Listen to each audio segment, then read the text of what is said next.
Vamos orar ao nosso Deus. Amado Deus, eterno Pai, obrigado pela sua bondade de mais uma vez estarmos reunidos no teu nome.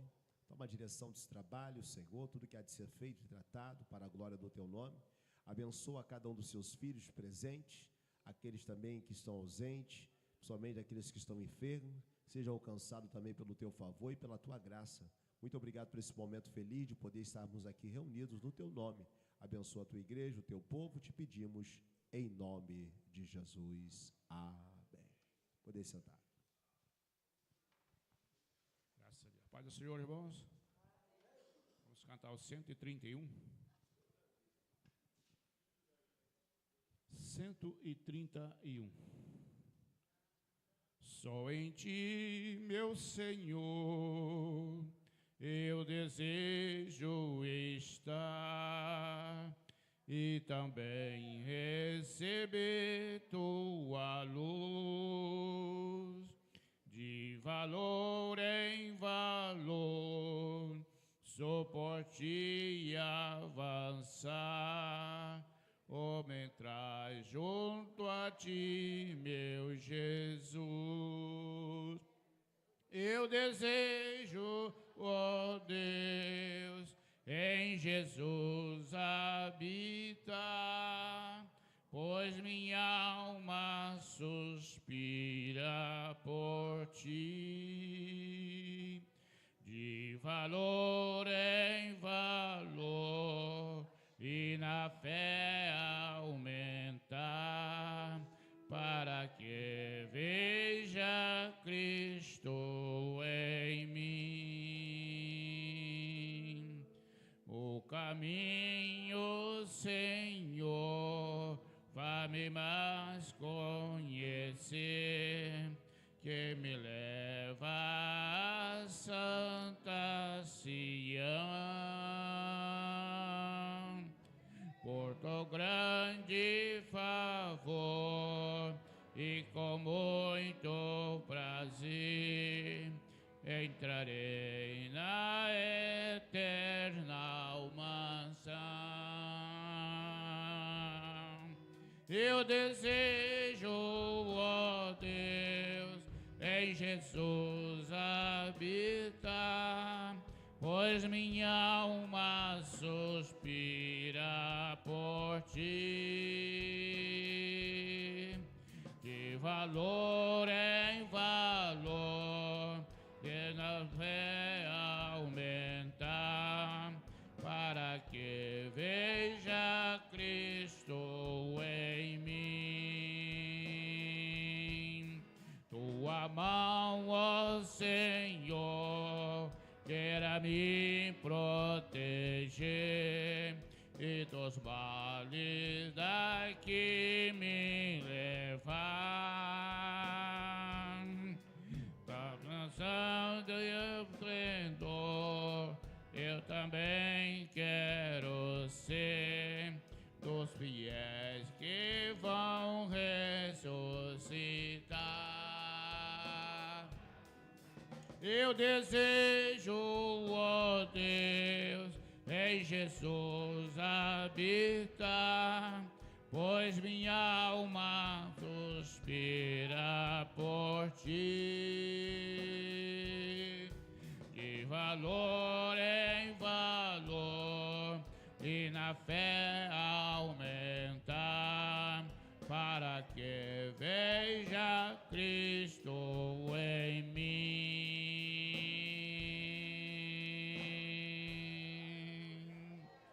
Aleluia. Graças a Deus.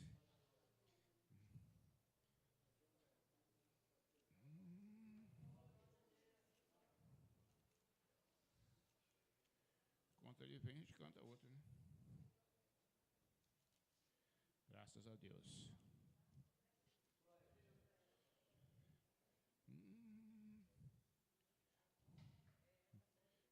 É o canal 122.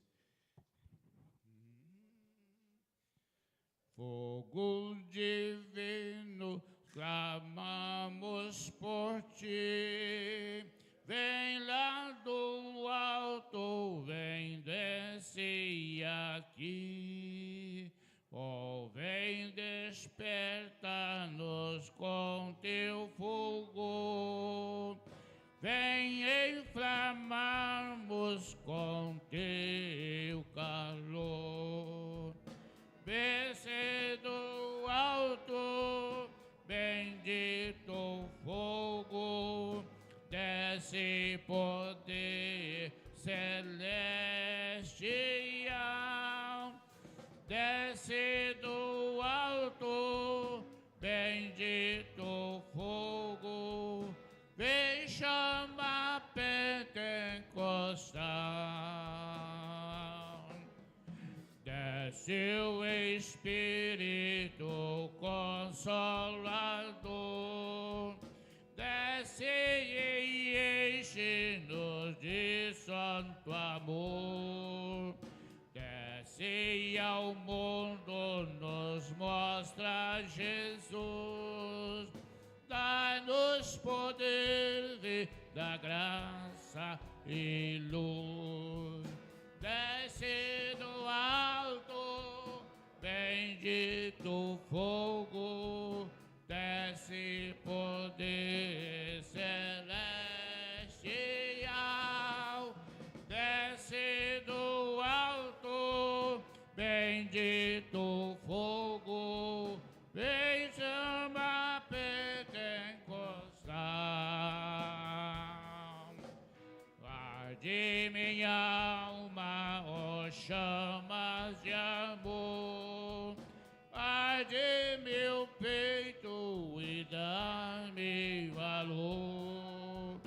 Consome todos os restos do mal, desce já o fogo pentecostal. A igreja, desce do alto, bendito fogo, desce poder celestial.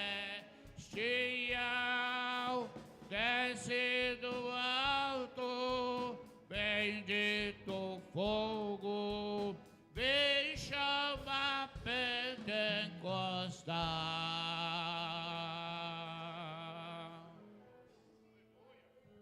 Maravilha.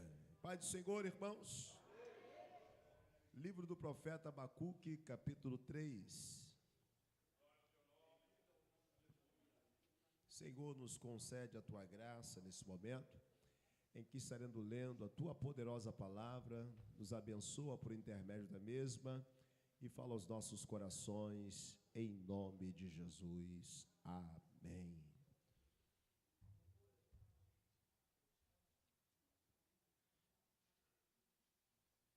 Abacuque, capítulo 3, do início, apenas 2 versículos para a nossa meditação.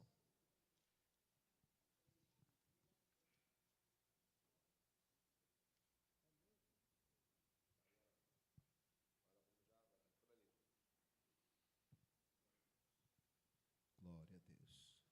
Capítulo 3, o início, assim: oração do profeta Abacuque sobre a forma de canto. 2 juntos. Ouvi, Senhor, a tua, aviva, ó Senhor, a tua obra no meio dos anos. No meio dos anos a notifica. Na ira, lembra-te da. A tradução então um pouquinho diferente, né? No meio dos anos, a fase-a conhecida. E na ira, lembra-te da misericórdia. Que Deus nos abençoe com essa palavra. Vamos falar um pouquinho hoje sobre avivamento. E vamos orar nesse momento pelo nosso presbítero Ramos, que está com infecção, para que Deus possa repreender este mal. E orar também por mais alguém que precisa. Quem mais precisa de oração? Eu e minha casa também precisam de oração. Vamos entregar nas mãos do Senhor. Senhor Deus e Pai, queremos aqui agradecer a Ti por esta palavra e também entregar em Tuas mãos os Seus filhos, cada família aqui representada através dos Teus servos, que o Teu Santo Espírito nos conduza, tomando em Tuas mãos também Teu filho, presbítero Ramos, obreiro desta casa, que o Senhor venha estender as Suas mãos sobre ele, tocar no seu corpo e repreender todo o mal pelo poder do teu nome. Ó Deus, toda enfermidade, tu passa com as tuas mãos agora e arranca para a glória do teu nome. Bem assim, Deus, alguém mais que precisa, Senhor, que está enfermo e que possa ser, ó Deus, alcançado também pela nossa oração neste momento, e que as suas mãos santas estendam sobre a vida dos teus filhos, destruindo toda doença pelo poder do nome de Jesus Cristo, porque cremos no poder da tua palavra, cremos, ó Pai, no avivamento, cremos na manifestação do teu Espírito. Ó Deus, confirma a tua obra, te pedimos em nome de Jesus. Amém, amém. Senta um pouquinho, irmãos.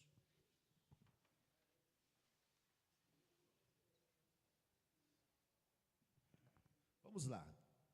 Hoje nós vamos falar um pouquinho sobre avivamento. O que é avivamento? Muita gente tem umas concepções um pouco erradas sobre o que é avivamento. Avivamento, o termo está ligado à mudança de comportamento. Quando que acontece um verdadeiro avivamento?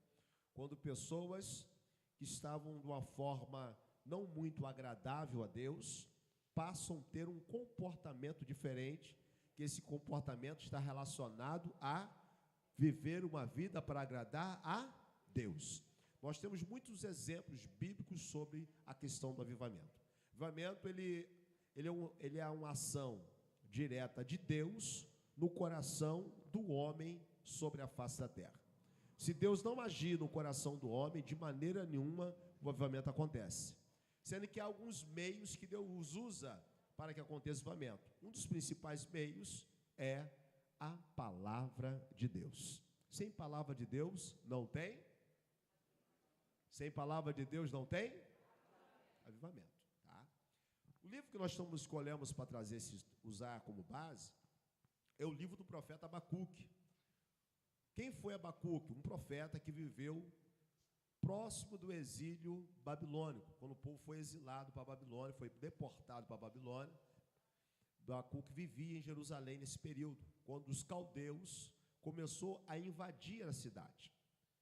Era um dos poucos homens tementes. Alguns acreditam que Abacuque ele fazia parte da linhagem sacerdotal, até por causa desse termo da oração na forma de canto, a ideia de que ele era um dos levitas, possivelmente da casa do Senhor, que cantava provavelmente no templo, ou tocava no templo naquele período. O nome Abacuque significa, é um nome um pouco incerto, mas é um livro que é um profeta que o nome dele não é muito incerto, mas a maioria das bíblias de estudos, na sua tradução, defende que o nome Abacuque significa abraço, tá? Abraço. Abacuque ele viveu por volta aí dos seus entre 603 a 586, quando aconteceu a deportação para a cidade da Babilônia. Jerusalém foi sitiada, foi destruída, e o povo que sobreviveu foi levado cativo, somente os nobres, os guerreiros que não morreram, foi levado. Somente os pobres, os paupérrimos mesmo, que foi largado lá na cidade. Junto com eles ficou também Jeremias. E ele era contemporâneo de Jeremias, foi contemporâneo também de Daniel e de Ezequiel. São profetas que viveram mais ou menos no mesmo período, tá? Que é o período que antecedeu a destruição da cidade de Jerusalém. Abacuque ele começa o seu livro fazendo um questionamento sobre a nação, sobre Deus, com Deus em relação à nação caldeia, que era a nação babilônica. Por quê? Porque era uma nação extremamente ímpia que Deus estava usando para punir o povo dele, que apesar de ser tão pecador quanto a Babilônia, mas Abacuque, como justo que era, não aceitava muito bem isso, tá? Senhor, como sendo uma nação tão ruim como essa vai se levantar para punir a gente? Então, no primeiro capítulo é esse questionamento que ele faz, e ao mesmo tempo ele vai louvar a Deus pela sua grandeza. No capítulo 2, Deus vai respondê-lo Tá? E nessa resposta, você vai mandar ele botar lá uma placa, e nessa placa ele vai escrever uma profecia, porque ela diz respeito a um determinado tempo, né? Mas escreve de maneira porque até quem passe correndo consiga ver. E nem aquela placa que está ali, pois é uma placa desse tamanho que é muito grande, né? Mas talvez uma placa igual ao tamanho da nossa televisão ali, né? Da tela aí da televisão, de maneira que quem passasse a rua correndo pudesse olhar e ver o que estava escrito. Essa foi a ordem de Deus para ele. E ele escreve, tá? O texto é a primeira vez que se cita aquele texto profundo que diz que o justo viverá da fé. Tá? É um livro de Abacuque. Já o capítulo 3, Abacuque já agradece e louva a Deus, né? Onde ele vai começar esse texto dizendo, na oração dele em forma de canto: ouvi, Senhor, a tua palavra e temi. Mostrando claramente, antes de ele falar do avivamento, antes de ele orar para um avivamento, ele fala sobre ouvir, Senhor, a tua palavra e temi. Ou seja, mostrando que o que gera temor no coração das pessoas é a manifestação e a revelação da palavra. Nós vimos isso nesse congresso, por exemplo, que passamos aqui, e vivemos isso todas as ceias. Você pode observar, toda parte do que foi pregado, pesado, que foi batido aqui, é algo que já vem sendo falado nas Santas Ceias há alguns dias, sobre a questão do mau uso do celular, o cortejo que muitos jovens praticam hoje com a questão das meninas, a sedução usando o aparelho celular, os convites indecentes. Então, são pecados que muitas vezes parece que estão ocultos, são praticados, não é para o pessoal lá de fora às vezes não, às vezes são praticados dentro do pessoal da própria igreja. E Deus então fala, através da sua palavra, para que haja o quê? No coração do pecador? Arrependimento. E ele passe então a temer a Deus. Então, sem uma mensagem genuína da palavra de Deus, não há condição, não há espaço para que haja um verdadeiro avivamento. Senão, nada passará de mero o quê? Emoção. Se o avivamento é produzido pelo toque do pandeiro, só gera meramente emoção. Se o avivamento é produzido meramente pelo toque do hino, pela voz do cantor, gera emoção. O que tem que gerar o avivamento, ele tem que ser gerado exclusivamente pela palavra de Deus. Ela é o princípio. É através da mensagem da palavra que nós vamos observar, inclusive, vamos navegar um pouquinho agora nessa parte, alguns avivamentos que aconteceram no decurso da história, tanto de Israel como da própria igreja, que vieram através de uma pregação que gerou então um avivamento. O primeiro deles nós vamos citar é lá no livro segundo livro dos Crônicas, onde nós vamos falar sobre o rei Josias. Abre aí. Crônica 30 segundo livro de Crônica. 20 não, 30. 30 alguma coisa. Segundo Crônica.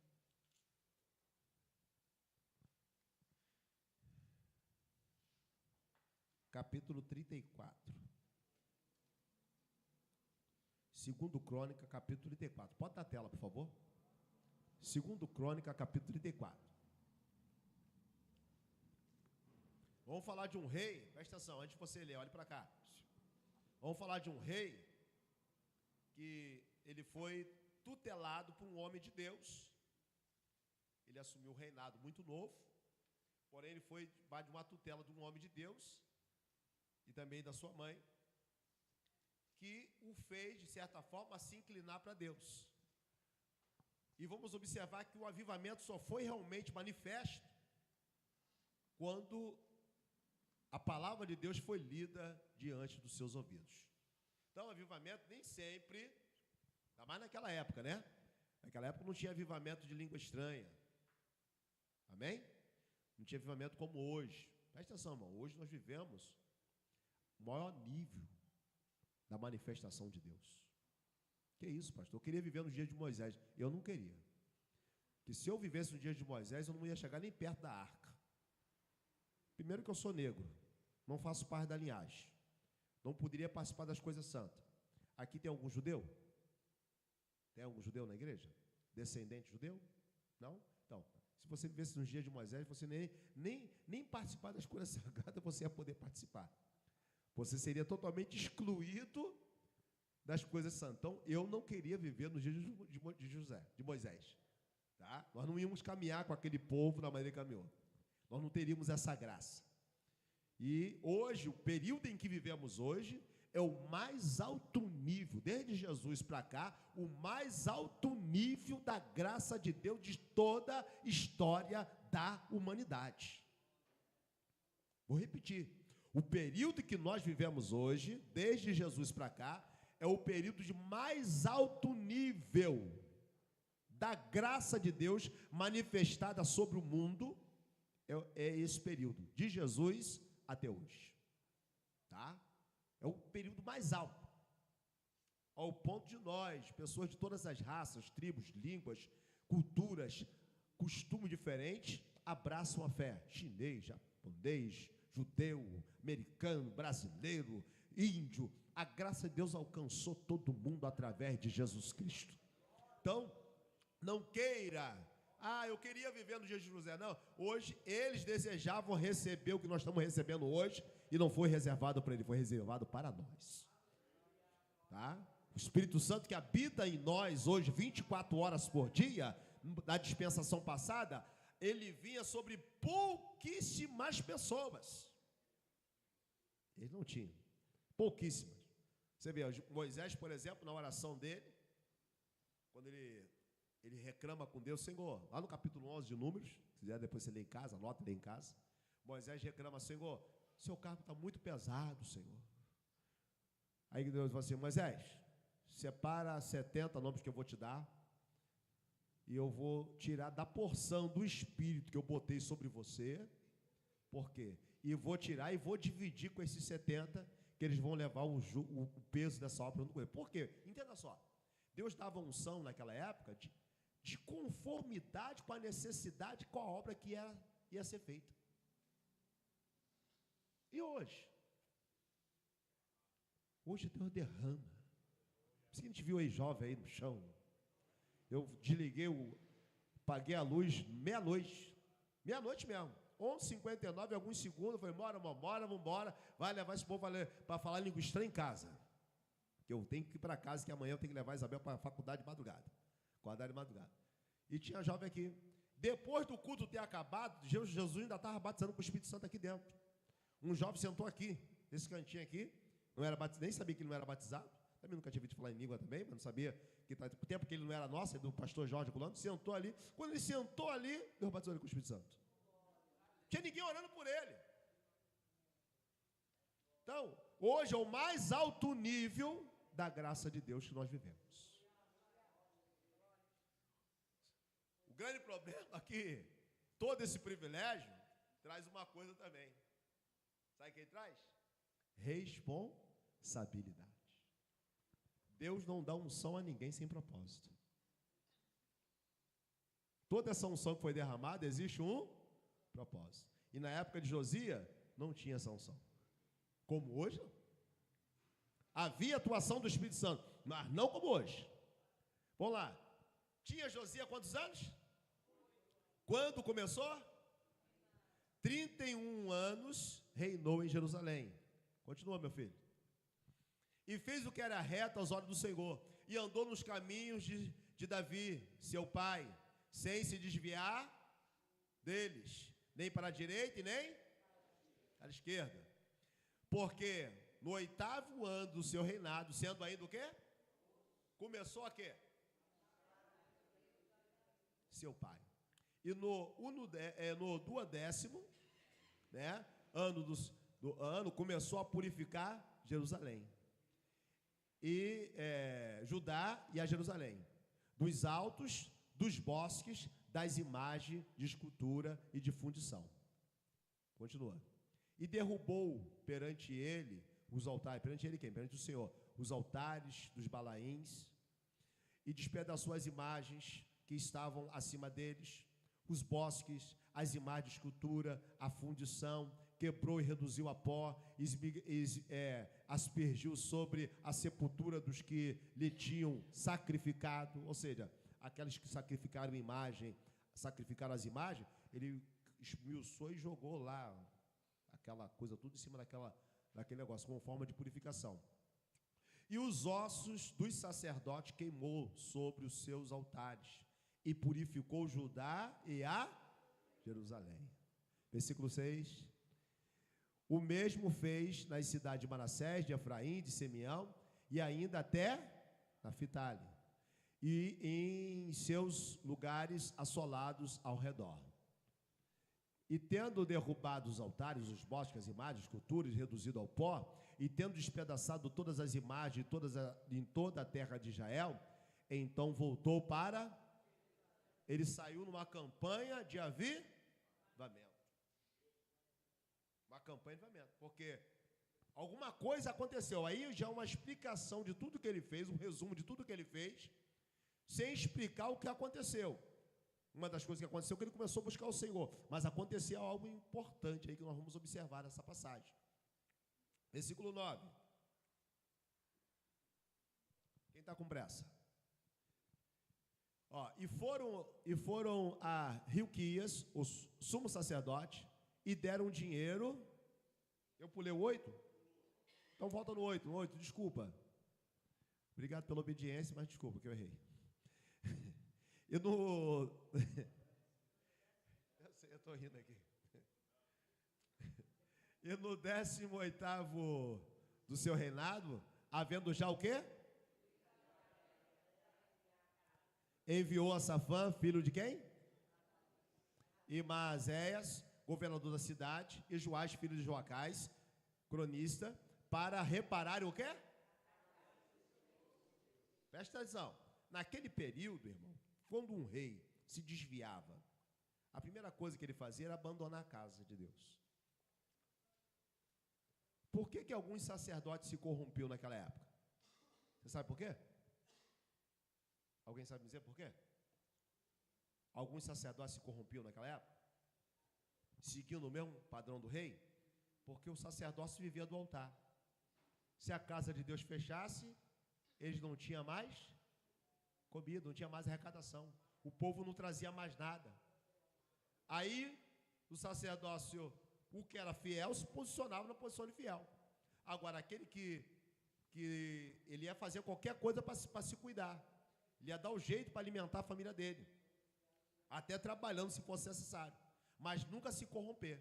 Mas alguns, vendo aquela situação, vendo que o rei favorecia ao sacerdócio do Deus tal, dos Baalins, de Baal, de mais não sei quem, ele então se tornava um sacerdote daquele. Para quê? Para poder comer e ter sua condição de vida, porque ele vivia da mesa do rei.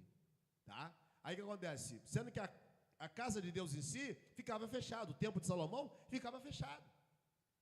Tá? Fechado mesmo, num ponto de se tornar quase que uma ruína. Aí vamos ver o versículo, é o 9? Então, e foram Hilquias, sumo sacerdote, deram o dinheiro que tinha trazido à casa de Deus, e os levitas, que guardavam a entrada, tinham recebido da mão de Manassés e de Efraim todo o restante de Israel, como também de todo Judá, o Benjamim, e dos habitantes de Jerusalém. Temos um ensinamento interessante. Volta lá rapidamente. Um ensinamento interessante aqui que o quê? Houve um recolhimento não de semente, porque naquela época os homens davam, normalmente os dízimos eram dízimos das suas colheitas, tá? Eles entregavam no templo, dízimo das suas colheitas, porque aquilo era dividido com todos os levitas, era exclusivamente para cuidar dos levitas. Nessa ocasião, o rei fez um levantamento financeiro, de dinheiro, literalmente. Para quê? Para que fosse restaurada a casa de Deus. Tá? A casa de Deus estava abandonada. Versículo 10. E eles entraram, e eles o entregaram aos que tinham encargo da obra, e superintendiam a casa do Senhor. E estes o deram aos que faziam a obra e trabalharam na casa do Senhor para consertarem e repararem. Então você observa que o avivamento, ele produz purificação, ele produz reparo na obra de Deus, ele produz um conserto na obra de Deus. Avivamento que não tiver esses elementos de mudança de comportamento não é avivamento sincero. Pulei, chorei, falei língua, mas amanhã eu estou no pecado de novo. Só foi avivada? Não. Ele teve só um momento de emoção. Mas quem sofreu de fato o avivamento, que foi impactado, teve o seu coração ardeu, eu tive dificuldade para dormir. Com os seus irmãos, eu tive dificuldade. Mesmo com todo o cansaço físico, eu saí daqui tão incendiado por Deus, que o sono não vinha. Parecia que o louvor estava cantando dentro de mim o tempo todo, deitado na cama, rolar para lá, rolar para cá, e o sono não vinha. Eu fui dormir, só sei lá que hora, que o sono não vinha. E acordei de manhã, entrei no carro, eu e minha filha fomos para a faculdade, levar ela à faculdade, e fomos ouvindo louvor. Parece que a glória de Deus estava lá com a gente, estava mesmo, tá? Então, ou seja, isso é resultado daquilo que você sentiu, da presença de Deus. Mas, para quem já vive uma vida direita, o poder de Deus só corrobora. Agora, para quem está vivendo uma vida meia torta, que ele é impactado, há uma mudança de atitude. Ele vai abandonar aquilo de errado que estava fazendo, para poder se consertar diante de Deus. Versículo, é o 11 mesmo? E deram os carpinteiros e edificadores para comprarem pedra, madeira, para as juntas e para servirem de vigas para as casas que os reis de Judá tinham destruídos. Continua. E estes homens trabalharam fielmente na obra. E os superintendentes sobre eles eram Joata, Obadias, levita, dos filhos de Merari, misericórdia, como também Zacarias, Mesulão, filho dos Coatias, para adiantarem a obra, e todos os levitas que eram entendidos em instrumentos de música. Então foi uma restauração total. Estavam também sobre eles carregadores carregadores e dirigiam todos os que trabalhavam em algumas obras. E dentre os levitas, calma, volta. E dentre os levitas havia escrivãos, oficiais e porteiros. Você vê que houve uma mobilização em toda a cidade, várias pessoas de várias áreas diferentes se envolveram. Já observou que quando a igreja ela está envolvida num projeto, num trabalho, todo mundo se envolve na obra? Todo mundo. Isso é avivamento. Toda a igreja. Contribuições, se envolve na prestação de serviço. O verdadeiro crente avivado, é o que eu falo, por isso que eu naquela ceia que antecedeu, alguém ficou meio triste comigo, que eu dei uma paulada, uma das irmãs aqui, e bati em algumas pessoas, que eu falei, o trabalho de fulano foi muito bom, mas que haja a mesma cooperação com o trabalho de ciclano, de fulano, porque o trabalho não é de fulano nem de ciclano, o trabalho é da DERG. Então, quando todo mundo se une para prestar cada um o seu serviço, isso de fato é um avivamento, porque está todo mundo empenhado em um propósito único, de quê? De fazer que aquele serviço que vai ser prestado dê certo, e que o nome de Deus seja glorificado. Aprenda o seguinte, quem é contra a obra de Deus, está lutando contra o próprio Deus. Se eu vacalho com qualquer trabalho da igreja, eu posso até não estar presente, que às vezes nós temos dificuldade de estar presente. Eu mesmo tenho dificuldade às vezes de estar presente, mas eu posso contribuir, eu posso direcionar. Quantas vezes eu estou, às vezes, viajando, por questões da própria obra, e tem uma obra a ser feita, e eu ligo para fulano, ligo para o Mesino, ligo para ciclano, fulano de tal para pegar o carro, fulano de tal para fazer aquilo outro, fulano de tal para José para fazer a compra, não sei quem. Ou seja, para administrar, para que a minha ausência não atrapalhe o trabalho de funcionar. Sendo que tem gente que às vezes deixa de prestar o serviço porque quer que o trabalho dê errado. Hã? Tem não. Tá? Deixa de prestar o serviço esperando que o trabalho dê errado. Essa pessoa está lutando contra quem? Contra os irmãos que estão fazendo trabalho ou contra Deus? Contra Deus, porque o trabalho pertence a Deus. Todo trabalho da igreja pertence a Deus. O mais simples que seja pertence a Deus. E eu achei interessante que no dia que estávamos aqui, foi no sábado. Foi no sábado? Não, foi na sexta-feira. Na sexta para o sábado, já era quase meia-noite. Até o pregador, que foi pregar de manhã, pegou a vassoura para varrer a igreja. Ele, a esposa dele, as irmãs, os irmãos, minha esposa, outros irmãos, estavam aí varrendo a igreja. Isso é avivamento. Isso é avivamento. Tá? Hã?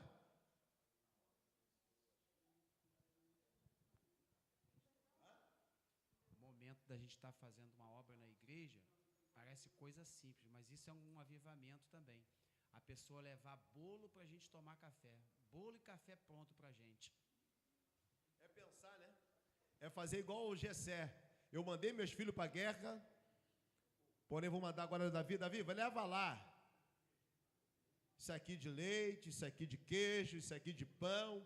Ó, isso aqui é para o comandante de tantos, isso aqui é para o comandante de tantos. Leva lá para eles. Tá? Ou seja, eu não estou presente, mas estou envolvido. Amém? Eu não estou ali, eu não posso, mas eu estou envolvido, eu estou empenhado. Eu estou no mesmo espírito para que tudo dê certo, para que o sucesso seja garantido. Isso é avivamento. Eu estou em casa torcendo porque o negócio dê errado, tomara que dê ruim. Eu falei que não ia dar certo. Aqui não tem ninguém assim não, né? A DEG não tem não, aqui não tem não. É? Só em outro país, aqui não tem não. Tá? Em nome de Jesus, aqui não tem não. Vamos lá, versículo 14, 15. É o 14? Não, é o 14, não lembro o 14 ainda não. E tiraram o dinheiro que tinham trazido da casa do Senhor, e o que é sacerdote, esse aí que é o versículo chave. Ó. E tiraram eles o dinheiro que se tinha trazido da casa do Senhor. E o Quias, calma meu filho, o sacerdote achou o quê?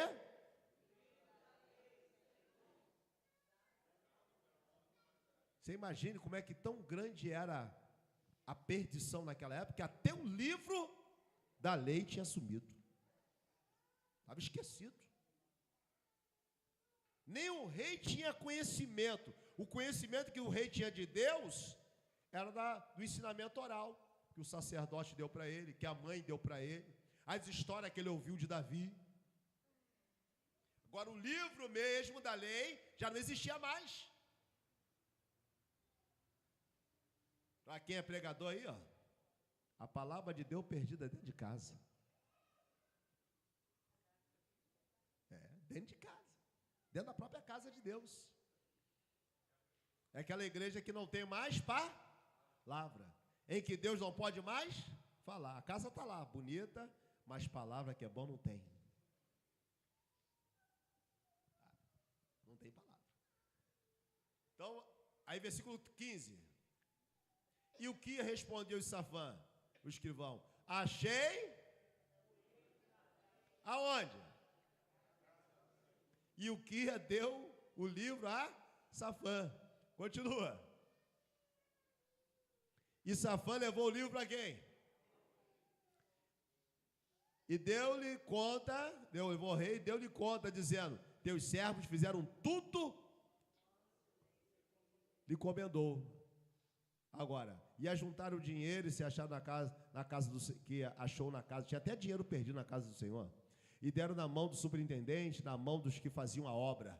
Versículo 18. E além disso, Safã, o escrivão, fez saber o rei, dizendo: o sacerdote Uquias entregou um livro. E Safã leu nele perante o rei. Olha só o que aconteceu. Sucedeu que, ouvindo o rei as palavras da lei, o que ele fez? Rasgou as suas vestes. O que era o sinal de rasgar as vestes, irmão? Humilhação, pranto, lamento. Lamento é um dos principais motivos. Alguém morria, alguém rasgava a roupa como forma de lamento.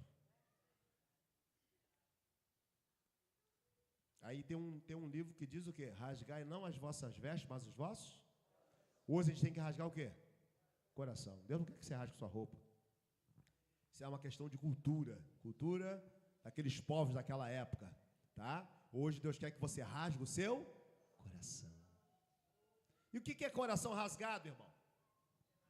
Quebrantamento, arrependimento, confissão de pecado, reconhecimento do estado de miséria, tá? O rei sucedeu que ouvindo o rei as palavras da lei, rasgou as suas vestes. Olha só o que ele vai dizer. E o rei ordenou Euquias e Aicão, filho de Safã, e a Abidom, filho de Mica, e Safã, o escrivão, e Asaías, servo do rei, dizendo: Ide e pelos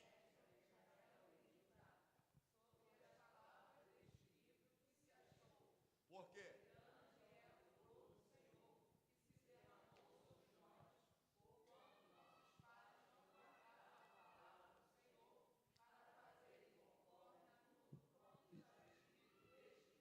Ou seja, eles não guardaram a palavra. Você vê o reconhecimento do rei? É por isso que às vezes a mensagem, irmãos, a princípio ela não gera um resultado assim muito esperado, porque às vezes estão ouvindo uma palavra, né, e a palavra às vezes ela está cortando, está machucando, está indo lá na coisa, uma palavra tão dura. Eu já preguei algumas mensagens da igreja, e quando acabar o culto, eu falei assim: Jesus, que mensagem dura que tu me deu hoje, Senhor. Tem misericórdia. A gente sentir o próprio coração peso daquela palavra.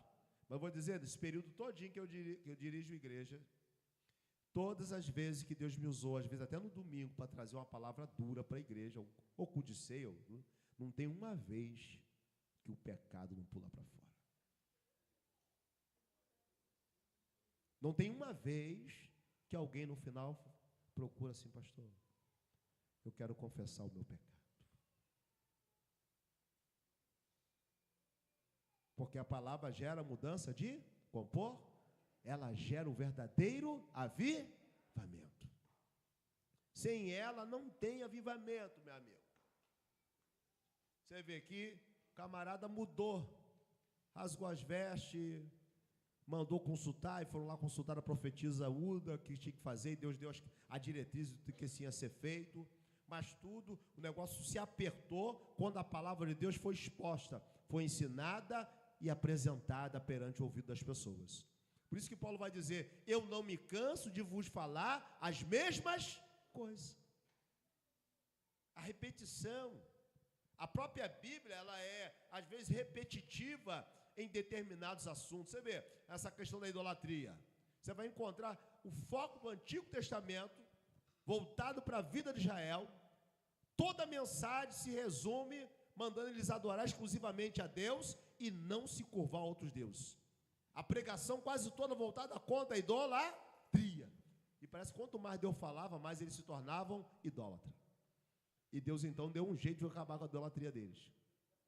Qual foi o jeito de acabar com a idolatria?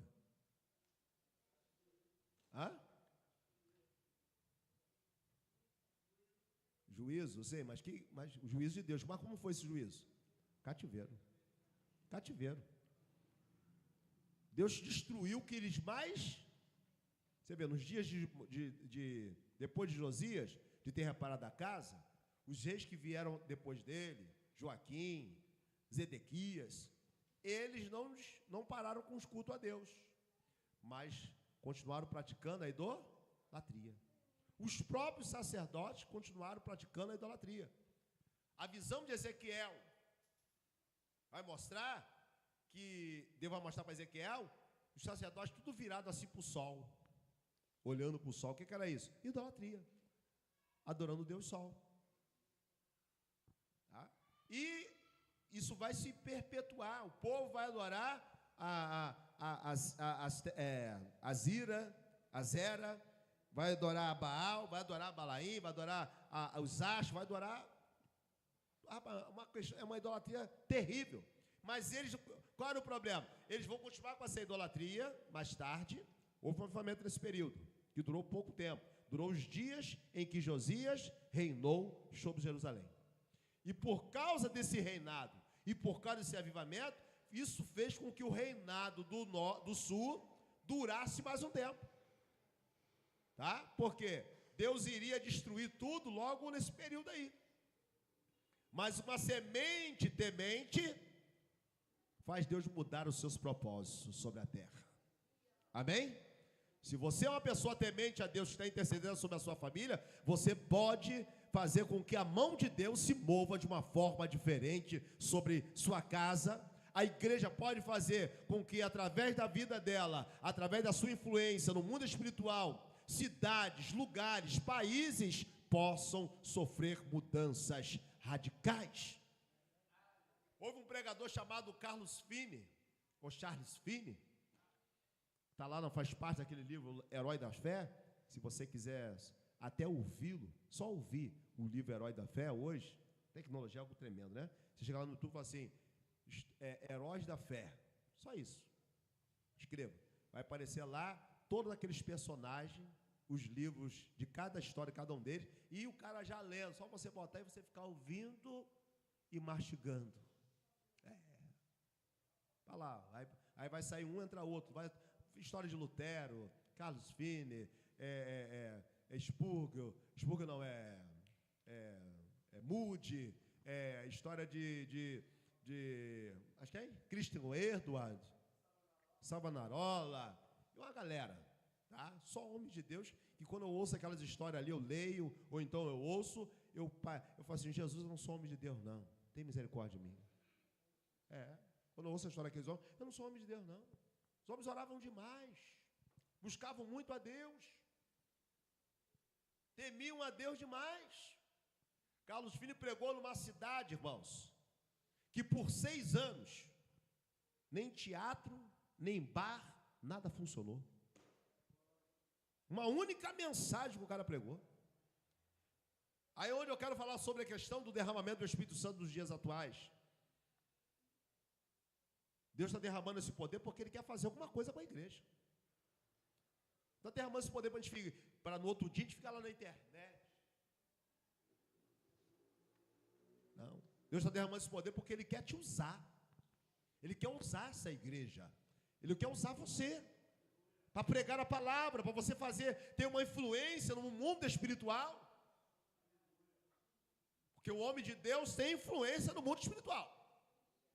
Se tu chegar num ambiente que está ali dominado pelo inimigo, e se tu for homem de Deus de verdade, mulher de Deus de verdade,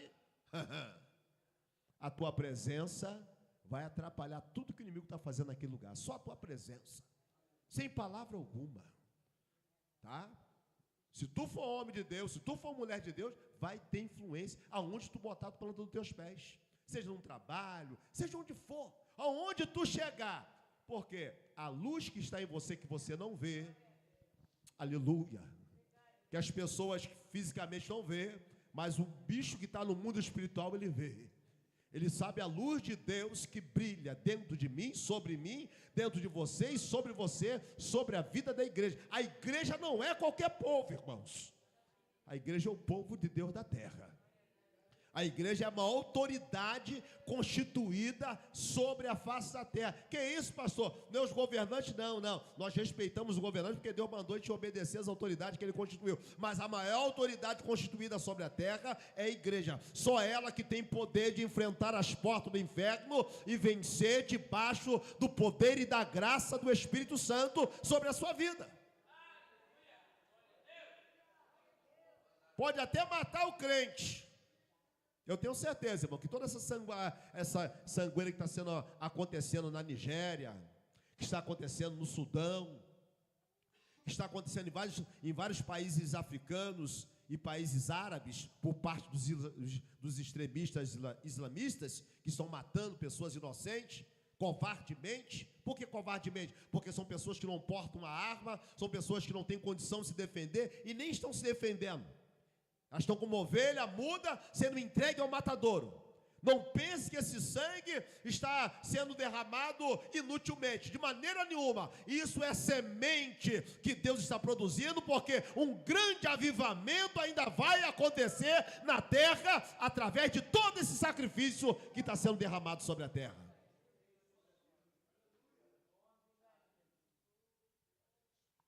Jesus disse, se uma semente cai na terra e não morre, ela fica o quê? Sozinha. Mas se ela morre, ela germina e nasce uma árvore e dá fruto para muitas pessoas. O que as pessoas estão fazendo lá? Estão semeando. A igreja do século presente, a igreja brasileira, é resultado de um efeito de bênção, de sofrimento que muita gente pagou. Muita gente não leva em consideração. Por exemplo, hoje nós temos muitos exemplares bíblicos nas mãos. Muito mesmo. Uma infinitude de exemplares de Bíblia da língua portuguesa. Certo que muita gente não leva isso em consideração. Você sabia que isso é resultado de muito sangue que foi derramado? Muita gente foi queimada por causa desse livro, para que ele chegasse até nós.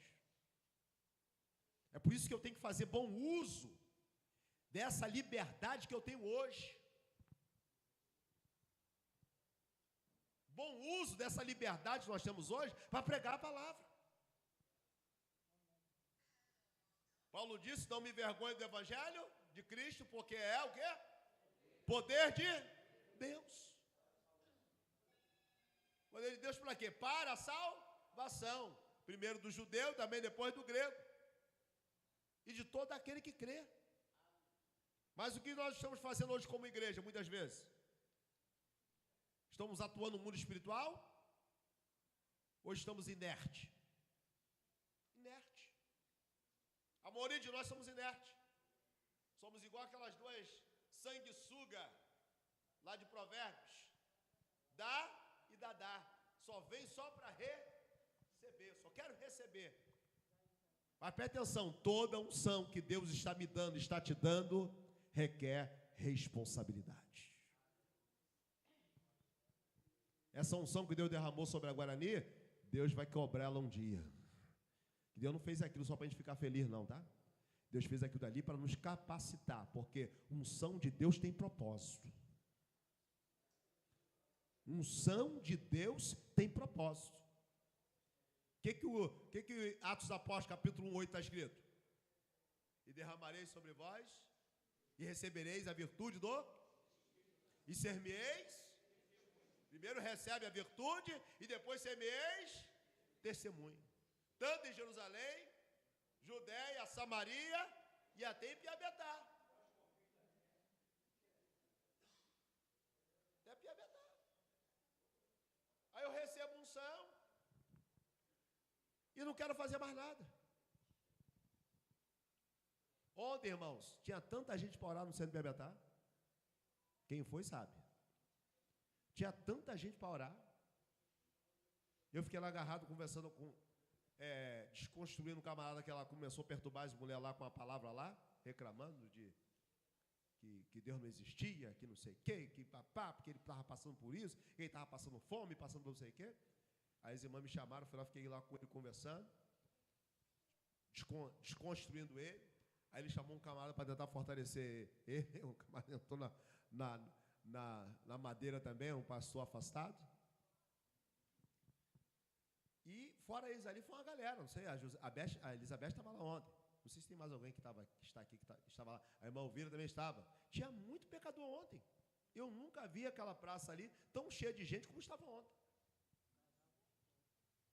Tá? Tinha mais gente para receber oração do que praticamente gente para trabalhar. Então preste atenção. A unção de Deus tem o quê? Propósito. Bota isso na tua cabeça. Deus me deu unção. Para quê? Não foi para me gastar nos vídeos. Não foi para me passar meu tempo dormindo. É para mim produzir alguma coisa para o seu reino. Deus quer que nós usamos essa unção. Como, pastor? Pregando a palavra. Como eu pego a palavra hoje? Muitas maneiras, irmão. Você pode pegar a palavra até pela internet. Pode mandar versículo bíblico para todo mundo que você quer. Em vez de ficar compartilhando aí coisa que não edifica, compartilha a palavra de Deus. Entra lá, manda uma oração para um ente querido teu, para um amigo teu. Quantas vezes eu estou de joelho e o Espírito Santo me impulsiona a mandar um áudio de oração para uma pessoa. Às vezes é um pastor, às vezes é uma irmã, às vezes é um irmão, às vezes é um grupo. Ele me impulsiona, bota aí, ora, faz oração para fulano aqui agora. E você não sabe o efeito daquilo. Sabe o que é isso? É usar a tecnologia para a propagação do Evangelho de Cristo. É usar todo o recurso.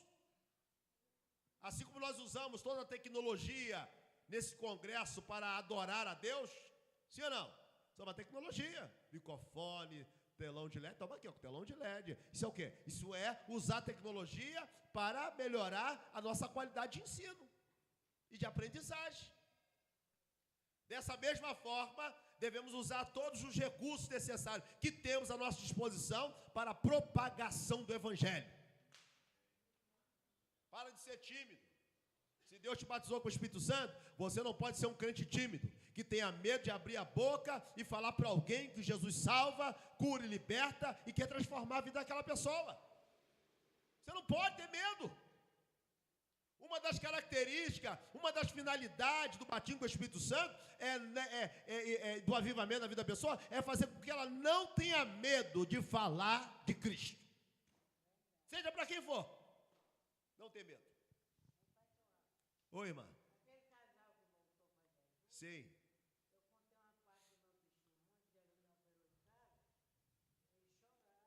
Isso aí.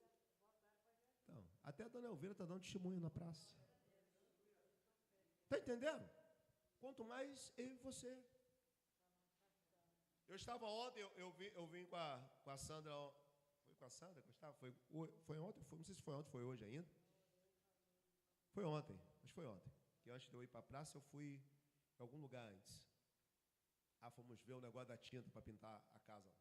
Eu estava conversando com a Sandra, que eu vendo aquele congresso aqui, eu falei, rapaz, será que eu consigo reunir esses jovens todos no centro de Piabetá? Com essas blusas verdes, com essa orquestra bonita, para te fazer um barulho santo, cantar aquele hino que só Jesus é o Rei, lá no centro de Piabetá, para aquela geração de pessoas, todo mundo vê, aquela garotada todinha, né, para mostrar para o mundo que não é só gente velha que está na igreja, não é só gente cascuda, não, tem gente nova também que tem sede de Deus, que está servindo a Deus na igreja também. Porque o conceito das pessoas lá fora, eu não vou aceitar Jesus ainda não, porque eu sou muito novo.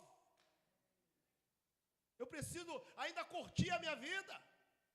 Eu falei, Jesus, eu preciso levar esse jovem, irmão, levar esse jovem lá para fora. Está todo mundo lá arrumadinho com essa camisazinha verde.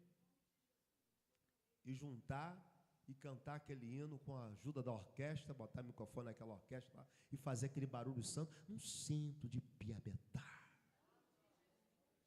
Não é para minha glória não, é para que o nome de Jesus seja proclamado nessa cidade.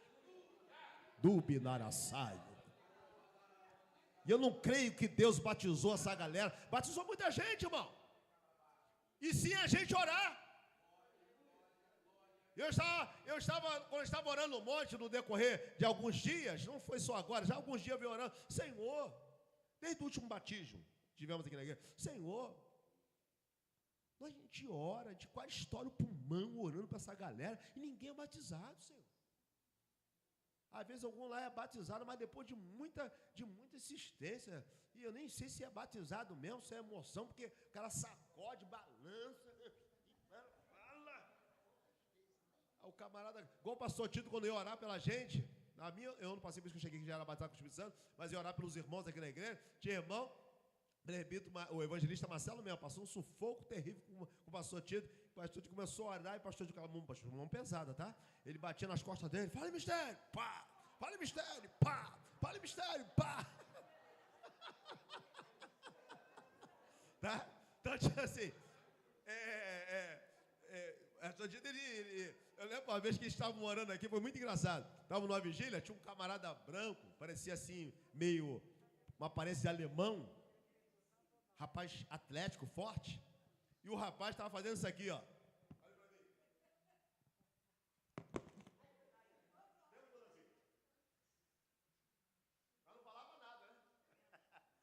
Pastor Tito pequenininho,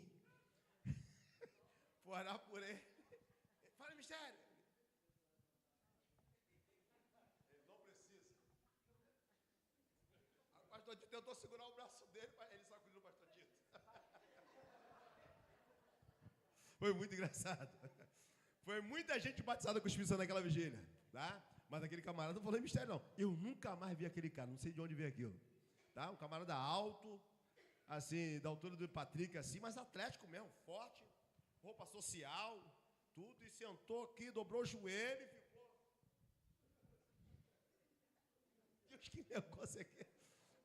Aí o pastor Tito orando para o pessoal ser batizado com o Espírito Santo, o pastor Tito botou a mão nele, fala mistério, fala mistério. Eles quietinho. Não precisa. E ficou lá quietinho. Mas enfim, sei que ele segurou o pastor Tito, tentou segurar na mão dele e sacudiu o pastor Tito. Foi muito engraçado. Mas preste atenção, eu não creio, meu irmão, de maneira alguma, que todo o derramamento que Deus está fazendo na igreja, tá? Está derramou sobre os jovens, tem derramado sobre irmãos, sobre irmãs, tem derramado os nossos cultos de ceia, tem derramado os nossos cultos às vezes de domingo, não é todo domingo, mas quase todo domingo Deus tem feito em algum momento um derramamento do seu Espírito na vida da igreja. Eu não creio de maneira alguma que isso é só para a gente ficar feliz, pastor Valdir, pastor Mezinho, pastor Faria, não é só para a gente ficar feliz, não é só para a gente ter um momento de alegria, não é. Unção tem propósito. E a principal forma é a proclamação do nome de Deus. E ser-me-eis o quê? Testemunha. A palavra de Deus está sendo pregada na igreja. E esse ministério é um ministério que tem liberdade para pregar a palavra. Aqui se prega a Bíblia do jeito que ela é. Tanto por mim como os demais obreiros da casa. Aí vem alguém de fora, fala algumas coisas que não é para falar, né? Mas a maioria dos pregadores que pregaram aqui nesse congresso pregaram bem. Teve só um pregador que eu fiquei meio assim com a mensagem que ele pregou, porque é por causa da aplicação do texto, tá? Aplicação do texto. Mas eu falei isso ontem já lá na aula dos professores, expliquei para eles o porquê do questionamento, cada interpretação. Mas fora disso aí, foi bênção. Deus operou de forma maravilhosa. Porém, há uma necessidade de que isso não caia meramente numa emoção, num movimento momentâneo, mas que de fato gere uma mudança de comportamento. Tá? Porque um crente avivado é um crente que sente prazer na oração. É um crente que vai querer estar orando, vai querer estar lendo Bíblia. Ele tem que ter ele não pode passar aquilo tudo na segunda-feira, terça-feira. Quem quer se consertar, ele vai lá de novo. Então nunca se consertou, meu amigo. Então nunca mudou de nada. Tem que haver uma mudança radical. Então, se observamos nessa passagem, que a palavra de Deus gerou uma mudança na mente do rei e na vida do povo da época. Produziu um verdadeiro avivamento. Então, onde tem palavra, tem. E a oração de Abacuque foi o quê? Pai, Deus, Senhor, ouvi a tua palavra e temi. Tá? Quando se ouve a palavra e ela gera um temor sincero, há mudança de comportamento. Aí a parte B do versículo diz assim, ó. Volta lá em Abacuque, capítulo 3, versículo 2. Aviva, ó Senhor, a tua obra. E no meio dos anos, eu falo no meio dos anos duas vezes, ó. Volta lá, Abacuque 3, 2. Peraí, deixa eu botar lá o jeito que está ali para a gente facilitar a vida dos irmãos também ali, ó. Abacuque, H, A, B, isso. Ouvi, Senhor, a tua palavra e temi. Aviva ao Senhor. No meio, aí vírgula. No meio dos anos, a fase conhecida. O que é isso, gente? Ele faz uma oração por um avivamento. No meio dos anos. Porque o avivamento ele vem de tempo em tempo sobre um grupo de pessoas que às vezes estão buscando a Deus com um propósito específico. Tá? Alguém sozinho, por exemplo, no conceito do início do século XX, no conceito da igreja, no início do século XX, logo após o batismo com o Espírito Santo, começar a acontecer a partir da Rua Azusa, depois Califórnia, e incendiar todos os Estados Unidos, e foi incendiando outros países também. Naquele período, olha para cá, naquele período havia uma ideia de avivamento, de que toda pessoa que recebia um renovo, chegava lá num culto, estou lá adorando a Deus, aleluia, daqui a pouco eu recebia a presença, que nem acontece aqui no culto, e alguém começa a falar samalacaia, né? Começa a falar em línguas estranhas. Naquela época havia um conceito que aquela pessoa estava recebendo um avivamento. A ideia que tinha era essa. Todas as vezes que Deus derramava, aquela pessoa estava recebendo um avivamento. Hã? Sim, mas você não está entendendo. Mesmo você já é crente. Aí eu vou para o culto. Cada vez que eu ia no culto, que eu recebia uma renovação, que nós chamamos hoje de um renovo. No conceito daquela época, eles diziam, os crentes, eu vi uma irmã recebendo um avivamento. Porque a ideia de um derramamento do poder de Deus não estava desassociada de uma mudança de comportamento. Hoje sim. Hoje você chega tem gente aí toda mulambada, com a vida toda bagunçada, com a vida toda esquisita, que vem para a igreja para pular e soltar emoção. Isso não é avivamento. Isso é emoção. Não significa dizer que um pecador, olhe para cá, que um pecador que vem à igreja, está afastado do caminho, aceita Jesus, volta para Jesus, e que ele não possa, mesmo todo ali bagunçado, receber o renovo? Pode. Sim. E quando você, não sei os irmãos já tiveram essa experiência, quando você está recebendo, quando estou recebendo o poder de Deus, em que eu começo a falar em língua, parece que vem mais poder ainda. Não sei vocês. Isso é eu, pastor Alas. Eu sinto dessa forma. Quando eu estou ali recebendo o poder de Deus, que eu começo a falar em línguas estranhas, parece que vem mais poder ainda. E quanto mais eu falo, parece que vem mais poder ainda. E quanto mais eu abro o coração, parece que vem mais poder ainda. Entendendo? Tipo assim, parece que é uma conexão. Isso é metafísico. Isso aí não tem como se explicar entre as entrelinhas. Não tem como. Não tem receita. Tá? Isso é algo metafísico. Não tem como. Tem uma explicação muito correta. Porém, nós vamos observar, olha só, no livro de Atos dos Apóstolos, primeiro tivemos o dia do Pentecoste, concorda?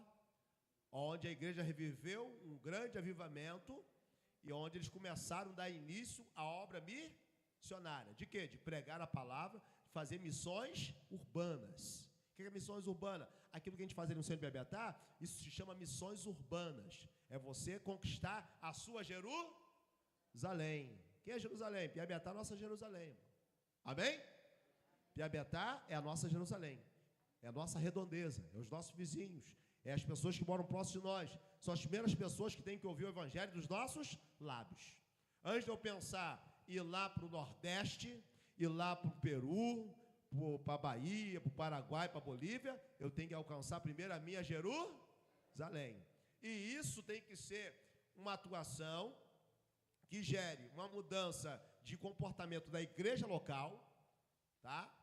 Mudança é essa, que faça um comportamento diferente, de maneira que os vizinhos que estão à nossa volta olhem para nós, e percebam, ficam convencidos que de fato Deus está no nosso meio. Eles têm que olhar para nós e ver que Deus está no nosso meio. Não é eu que tenho que dizer, ó, Deus está no nosso meio, tá? Me respeita. Não é isso não. Eles têm que ver, para olhar para nós, olhar o meu vizinho da minha casa, lá na minha redondeza, ele tem que olhar para mim e ficar convencido de que Deus está na minha vida, tá? É eles que têm que ver isso, porque a Bíblia diz que os cristãos que se convertiam, a igreja, quando foi organizada, ela caiu na graça de todo o povo. Todo mundo falou assim, rapaz, eu nunca vi isso. Hã? Mais ou menos isso aí. Ali eles caíram na graça do povo. Por quê? A graça de Deus estava sobre eles, fez com que eles caíssem na graça diante dos olhos do povo. O povo olhou para eles e ficou admirado da maneira com que eles se portavam um com o outro. Aí onde entra isso aí? Cristão vai falar mal do outro para ímpio?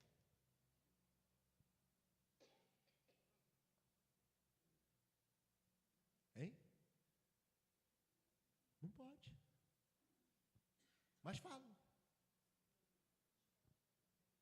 Cristão vai falar mal do crente para o ímpio, dos crentes, da igreja, do pastor, do presbítero, do diácono, para o ímpio? Hã? Então, não só dando mau testemunho, ele está impedindo aquela pessoa de se converter. Que ele vai se julgar melhor do que quem está lá. E melhor até do que quem está falando. Vou lá fazer o quê? Hã? Isso aí. Hã? Tipo assim, a Bíblia diz que a nossa palavra seja temperada com sal, de maneira que aqueles que a ouvem possam dar o quê? Graças. Quem está ouvindo tem que dar graças. Nós temos que abrir a boca para promover o quê? Destruição ou edificação? Edificação. Isso faz parte do avivamento. Faz parte do avivamento. A nossa maneira de lidar com as pessoas. O compromisso com as nossas responsabilidades. Tudo isso faz parte do avivamento. E quando a gente falha nessa parte, a gente dá lugar para que o avivamento não tenha a sua eficácia. Tá? Então, daí a necessidade. Então, no meio dos anos, de tempo em tempo, Deus promove um avivamento na terra. Com finalidade. Sendo que o desejo de Deus é que o crente viva um avivamento momentâneo ou contínuo? Contínuo. Por isso que diz lá, capítulo 3, versículo 18, de 2 Coríntios, bota aí. 3,18, 2 Coríntios. Mas todos nós, com o rosto coberto, refletimos como? A glória de quem? E somos?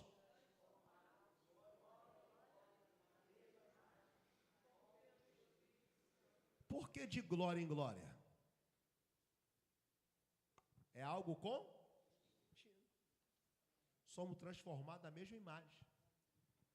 Quando diz imagem do Senhor ali, isso aí não é língua estranha. Isso é mudança de comportamento. Isso é caráter cristão, que pesa mais do que 1000 palavras. Pesa mais do que pregação cheia de eloquência, prega mais do que falar em línguas estranhas, de dar um mistério, tá? Temos que ter. Aí, o primeiro avivamento da igreja primitiva, a gente entende que foi ali naquele período do dia do Pentecostes. E dá a entender que aquilo ali continuou.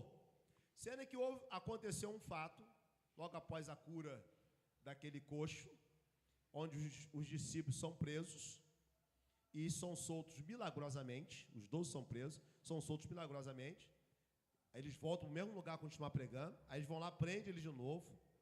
Aí faz o conselho. Aí Deus manda, aí eles entram em consenso para soltá-los. e eles então só são chicoteados e são proibidos de falar do nome de Jesus. Aí eles saem dali tristes. Sai triste? Eles saem o quê? Regozijando, alegres, pelo fato de serem sido o quê?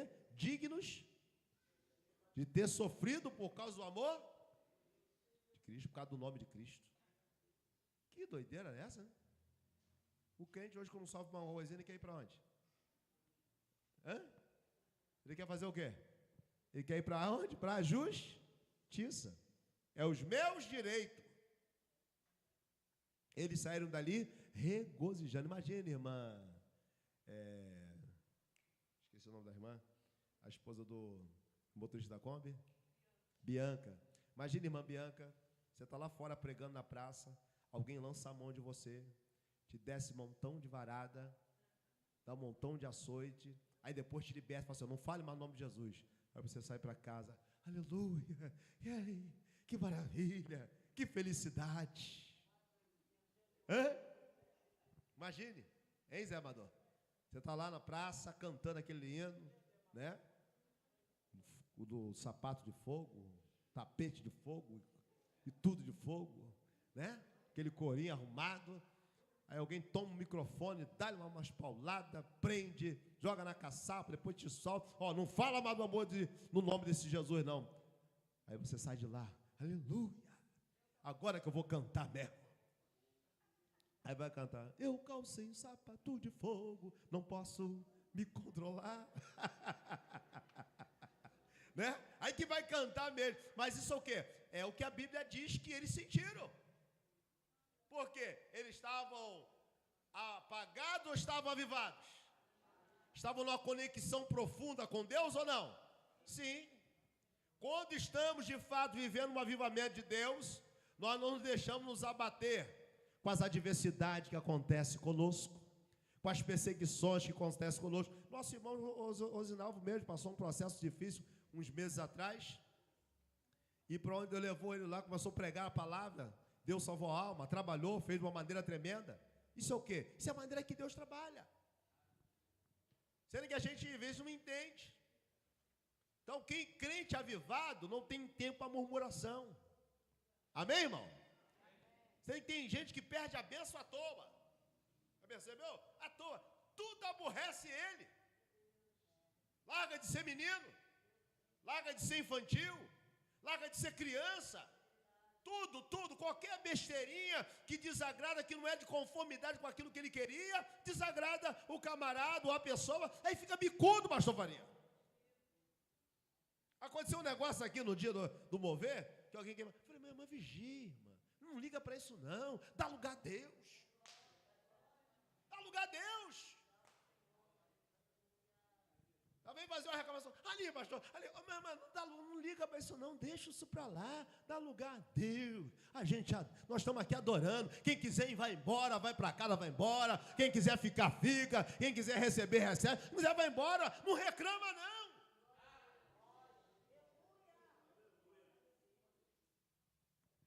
Nós temos que ser maduros, irmãos. Nem sempre estarmos sendo da vontade de Deus significa que tudo vai dar certo. Às vezes você está no centro da vontade, está dentro onde Deus quer, e mesmo assim Deus vai permitir alguém te dar uma lambada. Saí daqui da igreja alegre, fui lá buscar o carro. Passei por um senhor aqui na porta da igreja, disse assim, Jesus te ama. Rapaz, o camarada começou a me xingar, lá um montão de coisa.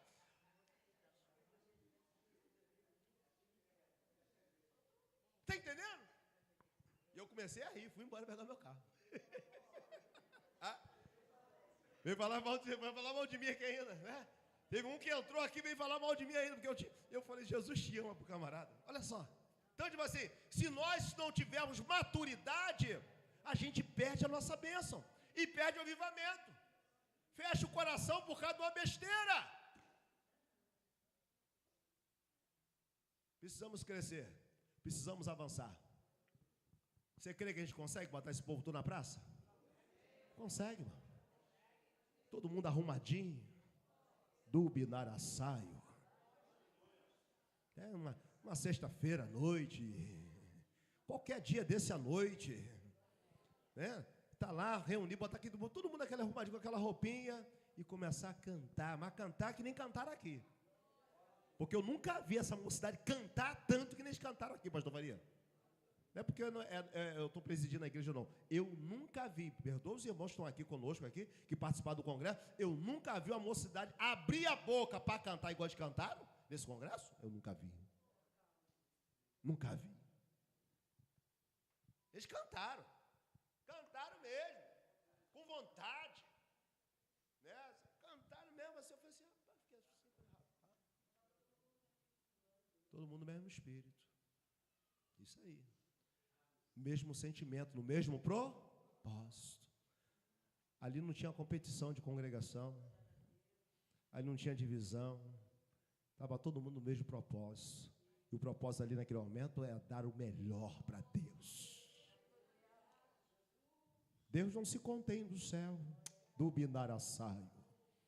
Quando a igreja sinceramente começa a servir ao Senhor, desprovida de qualquer preconceito, de qualquer sentimento egocêntrico ou egoísta, que fique buscando o seu próprio resultado. Tolos são os cantores e pregadores que passaram por aqui, que pensaram que botaram fogo na igreja, que o fogo já estava queimando há dias. Do binaraçaio. Foi cantor, não foi pregador, não foi ninguém, irmão. Foi a atuação do Espírito Santo já há dias. Na quinta-feira foi uma galera com a gente para um monte, debaixo de chuva, e choveu, e o pessoal deu lugar. Eu tive que botar eles para cá, vamos embora para casa, vamos acabar, porque a chuva está apertando mais ainda. Nós já tínhamos orado, já tínhamos entregado o propósito, vamos embora para cá. Mas foi gostoso. A presença de Deus estava ali. Deus se fez presente. O que eu quero dizer isso com os irmãos? A gente precisa continuar lutando para prismar, manter a chama de Deus acesa. Aí vou citar o texto que o nosso patriarca gostava muito. E vou explicá-lo. Em todo o fogo do Senhor arderá continuamente sobre o altar e não se apagará. É claro que ali falava do altar de holocausto, em que tinha que ter fogo continuamente ali, porque em todo o tempo poderia chegar alguém dentre as tribos para apresentar o seu sacrifício. Então tinha que ter fogo. Todos os dias, todas as manhãs, o sacerdote tinha que limpar o altar, tirar a cinza e botar lenha para o fogo continuar aceso. Isso requer o quê? Constância, persistência. A necessidade que temos de todo dia prismar. Falou, Deus, bota fogo no meu altar. Acende a chama em mim, Senhor. Não deixa essa chama se apagar. Eu preciso orar todos os dias. Eu preciso ler a Bíblia todos os dias. Eu preciso ter o meu momento com Deus. Sabe qual a única diferença entre nós hoje e os crentes do passado? Não é o uso do costume, não. A grande diferença entre nós hoje do crente do passado é que os crentes não tinham tanto entretenimento como nós temos hoje. E eles viviam mais tempo a oração. Alguns não tinham televisão. E eles tinham lá na sua casa aquele radinho, ou então aquele toca-disco verde. Quem lembra do toca-disco verde? Então, você é novo, né? Mas eu lembro na casa da minha vovó, aquele toca-disco verde que a gente botava uma caixinha de fósforo em cima da agulha para não ficar pulando, né? Para não ficar pulando do hino.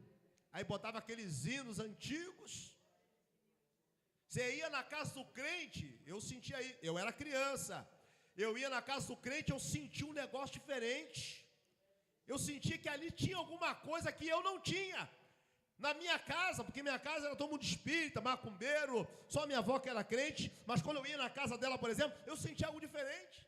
Eu lembro que eu fui participar com a minha avó, ela me levou, eu criança ainda, para participar, devia ter uns 7, 8 anos, participar de um evento na Igreja Restauração, lá em Caxias, que era transmitido ao vivo pelo rádio. Tá? A igreja naquela época, irmão, com toda... Tá? Se você parar, nós retrocedemos, tá? Em tomar posse do uso dos recursos da tecnologia para fazer. A ignorância nos fez retroceder, porque a igreja do início, ela foi muito bem avançada. Você vê que Gunnar Wingre, uma das primeiras coisas que a esposa de Gunnar Wingre fez, foi fazer o quê? Criar um mensageiro da paz, jornal. Tá? Você vê a visão, tá? Não é à toa que eles eram estrangeiros, não era brasileiro.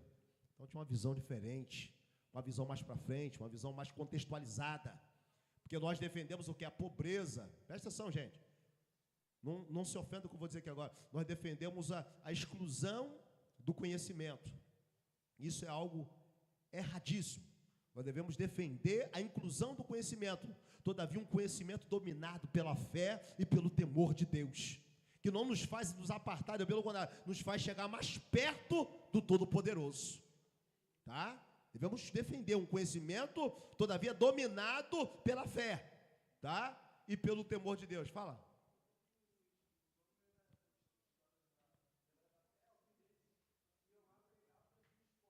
Abriu escolas. Período, abriu escolas, orfanatos, tá? Meios. Tá? Eu vou dizer para os irmãos, nós precisamos avançar e sair do feijão com arroz. Nós ganhamos uma alma na praça e às vezes tem uma dificuldade de botar, porque nem todo mundo está pronto para o processo de recuperação. Foi o que uma pessoa disse para mim, eu vou ficar preso sem recuperação? Eu falei, você não está preso, você pode ir embora se quiser, mas se eu sair eu não posso voltar. Eu falei, de fato. Talvez a gente precise de um lugar onde nós possamos abrigar algumas pessoas, porque tem muita gente lá fora que não é cachaceiro. Tem gente lá fora que não é drogado. Tem gente lá fora simplesmente que foi uma pessoa que não teve sucesso na vida e perdeu tudo. E precisa de alguém só para dar a mão para ajudá-lo. Ele precisa de um lugar para dormir, um lugar para comer, para tomar banho, para ele poder passar a noite, tá? E quem sabe arrumar um emprego para ele poder voltar a ser a sua cidadania de volta. E a igreja, nós como avivado que somos, nós podemos contribuir de alguma maneira, para que isso possa sair. Pastor Tito, no período dele, ele fazia isso com muitos jovens aqui. Jovens que tinham um problema na família, que tinham problemas em casa. Eu mesmo fui um que fui morar aqui no fundo da igreja. Tinha aqui camas. Tinha aqui pessoas que faziam almoço e janta todo dia. Tinha. Para quê? Para matar a fome de quem chegasse comia na hora com eles ali. Nem que dividisse, mas comia. Eu posso dizer para vocês, talvez eu estou aqui hoje por causa disso. Porque talvez eu não estaria aqui. Porque o dia que ele foi na minha casa me convidar para vir para cá, eu estava com minha mala pronta para ir embora para o Rio de Janeiro.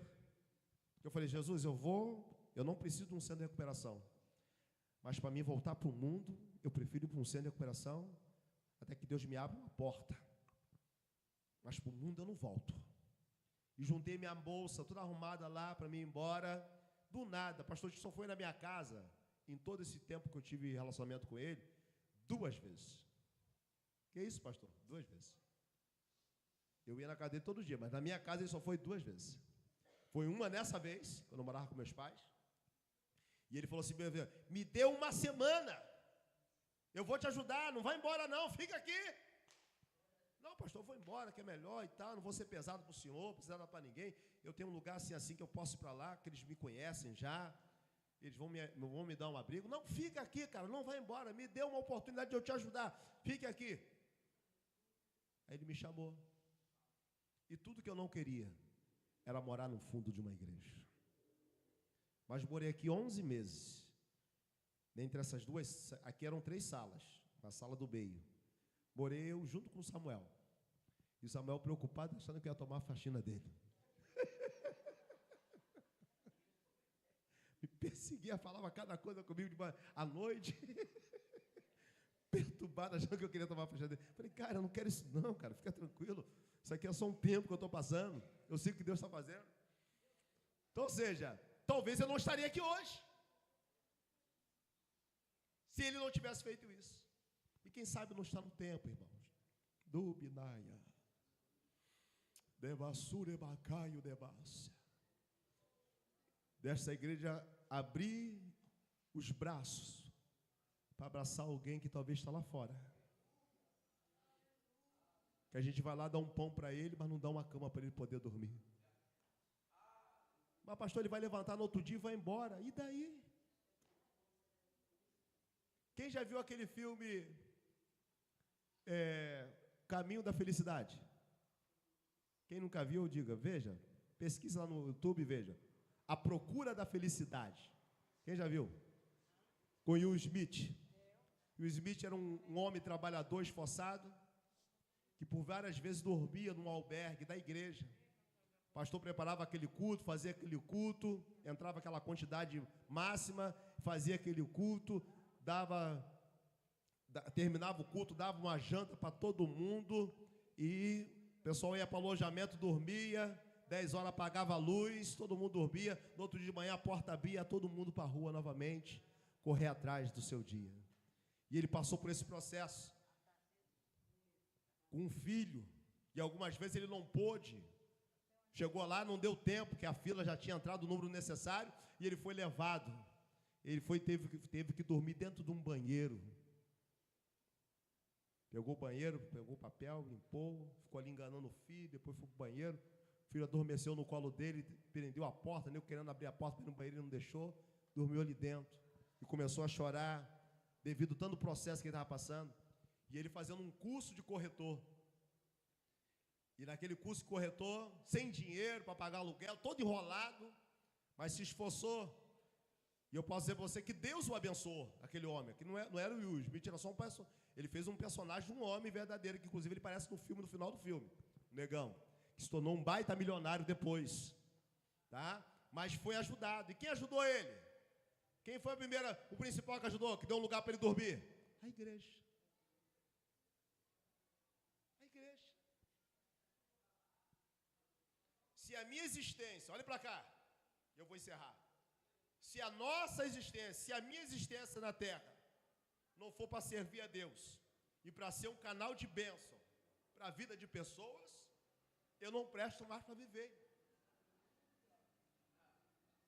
Não presto mais para viver. Se a minha existência aqui na terra hoje não for para ser um instrumento de Deus, para sermos canal de bênção para a humanidade, não tem sentido existirmos mais nesse planeta. Não tem sentido. Durabacaio debas. Então, em nome de Jesus, eu ia trazer 2 pessoas ontem. Falei até com o Nilson. Para dormirem aqui. Sendo que eu ia levá-los para o centro de recuperação depois. Um desses meus já tinha me questionado. Eu ia trazer os 2 para tomar banho, trocar de roupa. Iam botar para dormir ali. Assim, nem que eu durma lá na igreja com eles, mas eu vou dormir lá. Tem uma câmera aqui, tem alguma coisa. Se vocês saírem daqui, o alarme vai tocar, vai vir a polícia, vai dar ruim para vocês. Então fica quieto aí dentro desse quarto aí. Come, dorme e fica por aí. Tá? Mas nós vamos conseguir avançar. Ter um lugar onde nós possamos abrigar alguém. Alguém que possa dormir. Quem sabe depois do templo novo a gente possa botar alguém aqui. Se aqui se torne um lugar para alguém ficar. Quem sabe? Quem sabe ainda hoje nós podemos criar um ambiente aqui que a gente possa colocar pessoas que estão em estado de rua, que precisam só de um apoio. Só de um apoio. Para poder mudar de vida. Isso tudo faz parte do avivamento. Que Deus abençoe a sua igreja. Que Deus nos conceda a sua graça. Se Deus permitir, semana que vem a gente continua no avivamento.